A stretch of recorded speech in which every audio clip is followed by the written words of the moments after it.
ओम शांति। ओम शांति। ओम शांति। 14/2/25 प्रातः मुरली। ओम शांति। बाप दादा मधुबन। मीठे बच्चे, तुम्हें श्रीमत मिली है कि आत्म अभिमानी बन बाप को याद करो। किसी भी बात में तुम्हें आर्ग्यू नहीं करना है। प्रश्न है, बुद्धि योग स्वच्छ बन बाप से लग सके, उसकी युक्ति कौन सी रची हुई है? उत्तर है 7 दिन की भट्ठी। कोई भी नए आता है तो उसे 7 दिन के लिए भट्ठी में बिठाओ, जिससे बुद्धि का किचड़ा निकले और गुप्त बाप, गुप्त पढ़ाई और गुप्त वर्षे को पहचान सके। अगर ऐसे ही बैठ गए तो मूंझ जाएंगे, समझेंगे कुछ नहीं। गीत है, जाग सजनिया जाग, तेरे सुख के दिन आए कि आए। ओम शांति।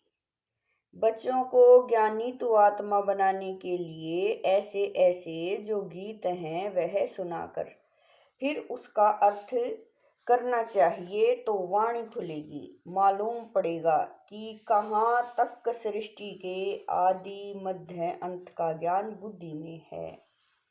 तुम बच्चों की बुद्धि में तो ऊपर से लेकर मूल वतन, सूक्ष्म वतन, स्थूल वतन के आदि मध्य अंत का सारा राज जैसे कि चमकता है। बाप के पास भी यह ज्ञान है जो तुमको सुनाते हैं। यह है बिल्कुल नया ज्ञान। भले शास्त्र आदि में नाम है, परंतु वह नाम लेने से अटक पड़ेंगे, डिबेट करने लग पड़ेंगे। यहाँ तो बिल्कुल सिंपल रीति समझाते हैं। भगवान वाच, मुझे याद करो, मैं ही पतित पावन हूँ। कभी भी श्री कृष्ण को व ब्रह्मा विष्णु शंकर को आदि को पतित पावन नहीं कहेंगे। सूक्ष्म वतन वासियों को भी तुम बाबा कह रहे हैं, सूक्ष्म वतन वासियों को भी तुम पतित पावन नहीं कहते हो, तो स्थूल वतन के मनुष्य पतित पावन कैसे हो सकते हैं? यह ज्ञान भी तुम्हारी बुद्धि में ही है। शास्त्रों के बारे में जास्ती आर्ग्यू करना अच्छा नहीं है। बहुत वाद विवाद हो जाता है, एक दो को लाठियां भी मारने लग पड़ते हैं। तुमको तो बहुत सहज समझाया जाता है। शास्त्रों की बात में टू मच नहीं जाना है। मूल बात है ही आत्म अभिमानी बनने की। अपने को आत्मा समझना है और बाप को याद करना है। यह श्रीमत है मुख्य। बाकी है डिटेल।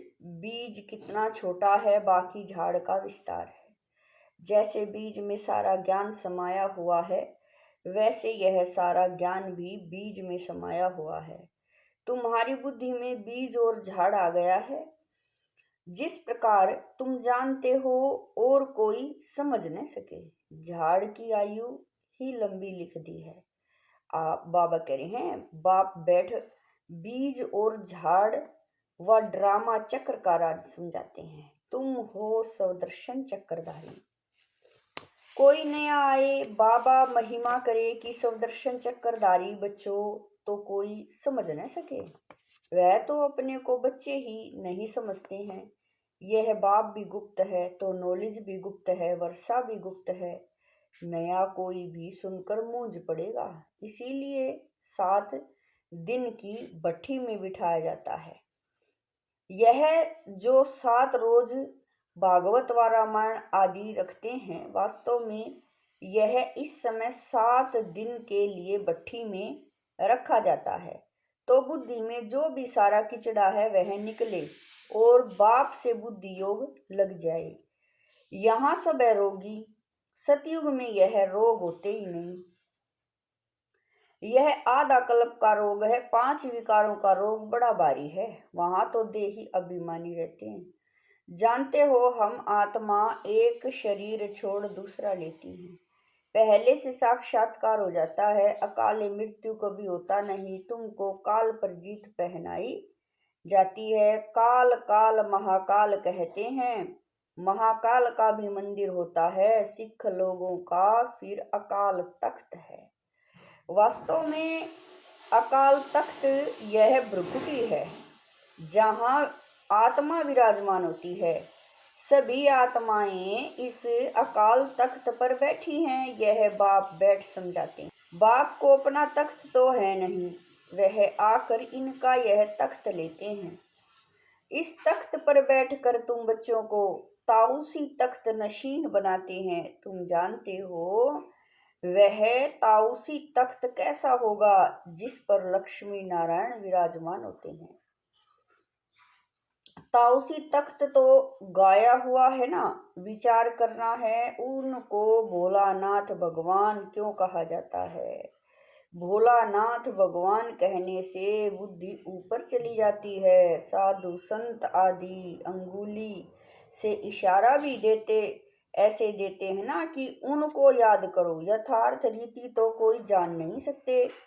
अभी पतित पावन बाप सम्मुख में आकर कहते हैं, मुझे याद करो तो तुम्हारे विक्रम विनाश हो जाएं।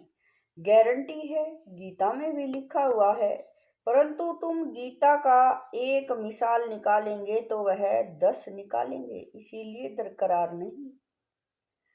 जो शास्त्र आदि पढ़े हुए हैं वह समझेंगे, हम लड़ सकेंगे। तुम बच्चे जो इन शास्त्रों आदि को जानते ही नहीं हो, तुम्हें उनका कभी नाम भी नहीं लेना चाहिए। सिर्फ बोलो, भगवान कहते हैं मुझे अपने बाप को याद करो।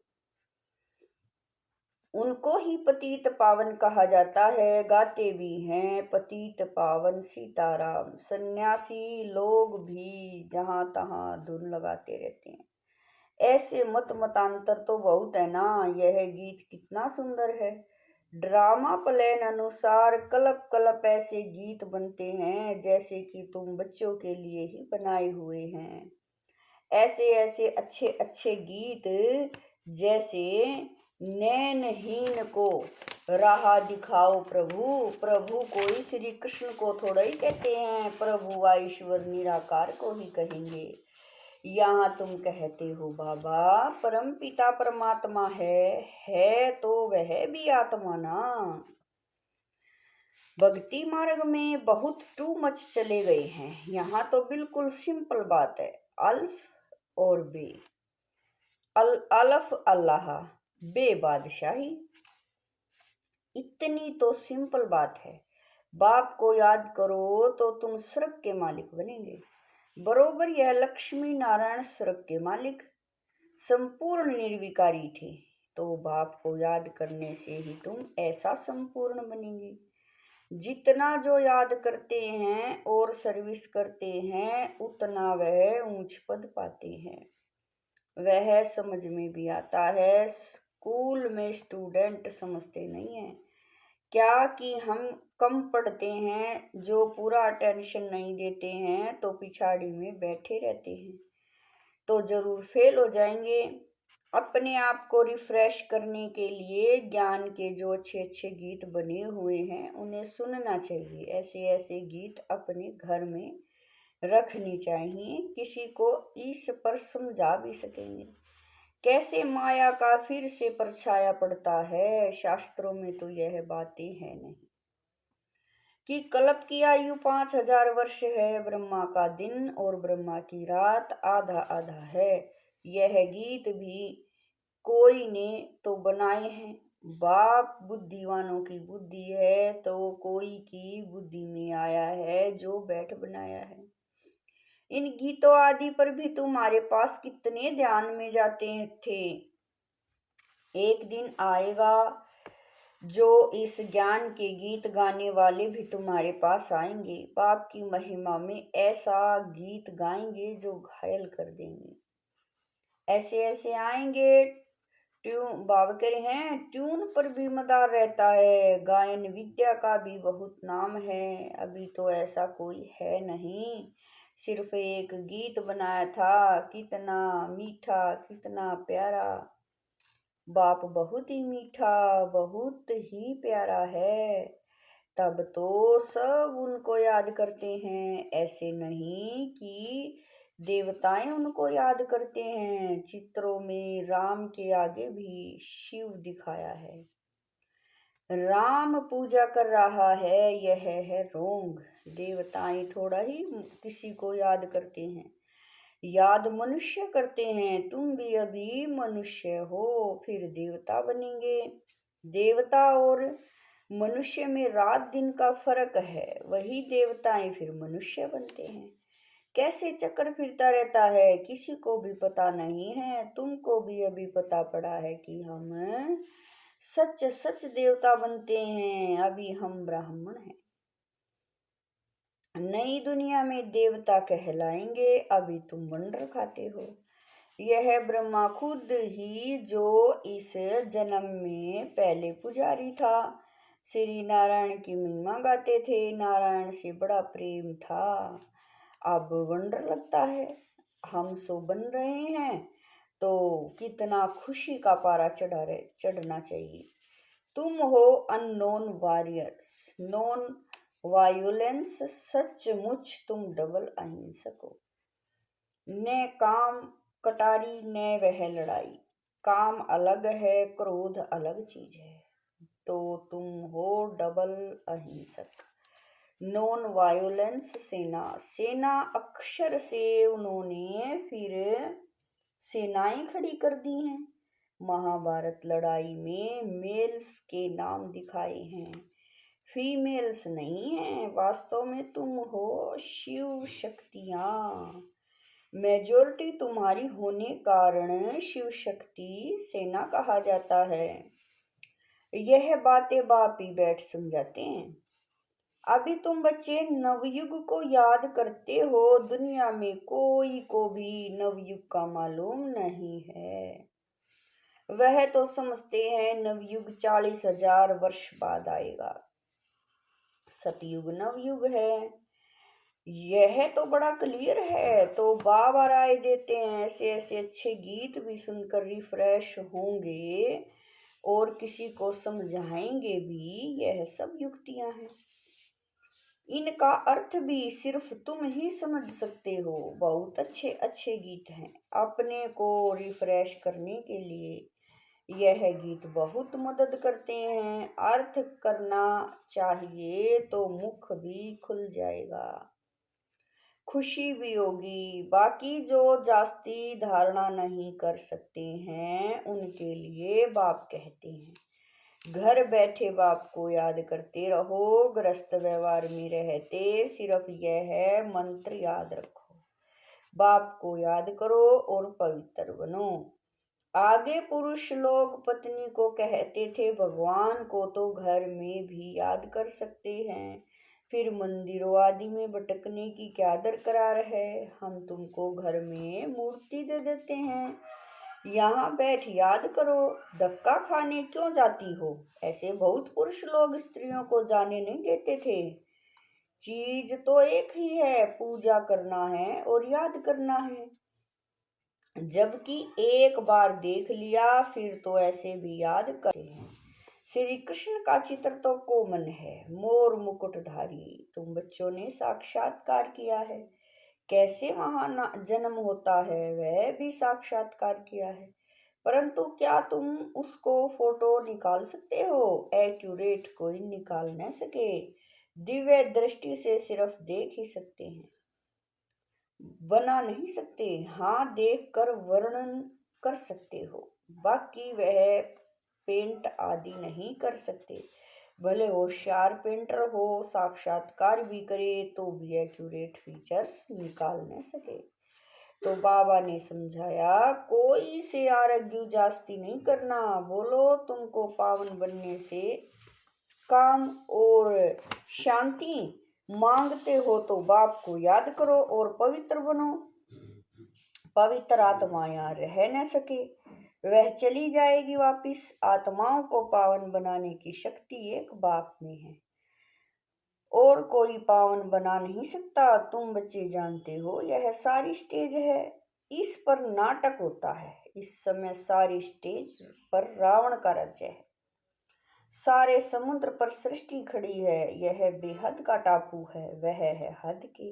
यह है बेहद की बात, जिस पर आधा कल्प दैवी राज्य, आधा कल्प आसुरी राज्य होता है। युग खंड तो अलग अलग हैं, परंतु यह है सारी बेहद की बात।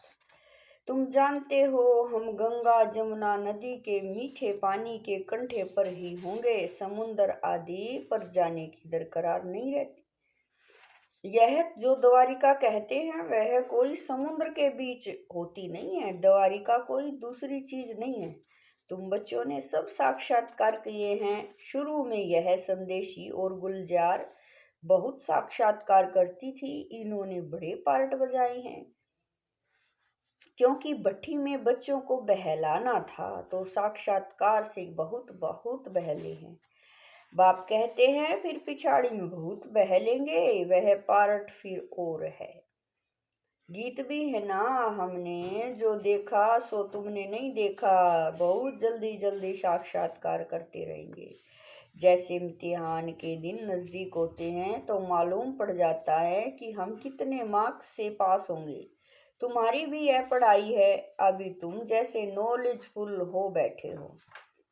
सभी बाबा करें, सभी फूल तो नहीं होते हैं, स्कूल में हमेशा नंबर वार होते हैं, यह भी नॉलेज है। मूल वतन, सूक्ष्म वतन, तीनों लोगों का तुमको ज्ञान है। इस सृष्टि के चक्कर को तुम जानते हो, यह फिरता रहता है। बाप कहते हैं तुमको जो नॉलेज दी है यह और कोई समझा न सके। तुम्हारे पर है बेहद की दशा, कोई पर बृहस्पति की दशा, कोई पर राहु की दशा होती है तो जाकर चंडाल आदि बनेंगे। यह है बेहद की दशा, वह होती है हद की दशा। बेहद का बाप बेहद की बातें सुनाते हैं, बेहद का वर्षा देते हैं। तुम बच्चों को कितनी न खुशी होनी चाहिए। तुमने अनेक बार बादशाही ली है और गवाई है, यह तो बिल्कुल पक्की बात है।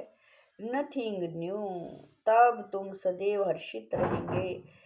नहीं तो माया गुटखा खिलाती है तो तुम सभी आशिक, और बाबा कह रहे हैं तुम सभी आशिक हो एक माशूक के। सब आशिक उस एक माशूक को ही याद करते हैं, वह आकर सभी को सुख देते हैं। आधा कल्प उनको याद किया है, अब वह मिला है तो कितनी खुशी होनी चाहिए। अच्छा, मीठे मीठे शकील दे बच्चों प्रति माता पिता बाप दादा का याद प्यार और गुड मॉर्निंग। रूहानी बाप की रूहानी बच्चों को नमस्ते। हम रूहानी बच्चों की रूहानी माता पिता बाप दादा को दिलवा जान शिकवा प्रेम से याद प्यार गुड मॉर्निंग नमस्ते ओम शांति। मेरे बाबा, मीठे बाबा, प्यारे बाबा, लाख लाख शुक्रिया मेरे बाबा। धारणा के लिए मुख्य सार है, नंबर 1, सदैव हर्षित रहने के लिए नथिंग न्यू का पाठ पक्का करना है। बेहद का बाप हमें बेहद की बादशाही दे रहे हैं, इस खुशी में रहना है। नंबर 2, ज्ञान के अच्छे अच्छे गीत सुनकर स्वयं को रिफ्रेश करना है, उनका अर्थ निकालकर दूसरों को सुनाना है। वरदान है, माया के संबंधों को डाइवोर्स दे, बाप के संबंध से सौदा करने वाले माया जीत मोह जीत भवै। वरदान है, माया के संबंधों को डाइवोर्स दे, बाप के संबंध से सौदा करने वाले माया जीत मोह जीत भवै। अब स्मृति से पुराना सौदा कैंसिल कर सिंगल बनो, आपस में एक दो के सहयोगी भले रहो, लेकिन कंपेनियन नहीं। कंपेनियन एक को बनाओ तो माया के संबंधों से डाइवोर्स हो जाएगा। माया जीत मोह जीत विजयी रहेंगे। अगर जरा भी किसी में मोह होगा तो तेरो पुरुषार्थ के बजाय पुरुषार्थी बन जाएंगे। इसीलिए क्या भी हो कुछ भी हो खुशी में नाचते रहो। मीरुआ मौत मलु का शिकार इसको कहते हैं। नष्ट मोहा, ऐसा नष्ट मोहा रहने वाले ही विजयमाला के दाने बनते हैं। स्लोगन है, सत्यता की विशेषता से डायमंड की चमक को बढ़ाओ। स्लोगन है, सत्यता की विशेषता से डायमंड की चमक को बढ़ाओ। अव्यक्त इशारे, एकांत प्रिय बनो, एकता और एकाग्रता को अपनाओ। बाप दादा चाहते हैं कि हर बच्चा एक एक रस श्रेष्ठ स्थिति के आसनदारी, एकांतवासी, अशरीरी, एकता स्थापक, एक नामी और एकानामी का अवतार बने। एक दो के विचारों को समझ सम्मान दे, एक दो को इशारा दे, लेन देन कर आपस में संगठन की शक्ति का स्वरूप प्रत्यक्ष करें, क्योंकि आपके संगठन के एकता की शक्ति सारे ब्राह्मण परिवार को संगठन में लाने के निमित्त बनेगी। ओम शांति।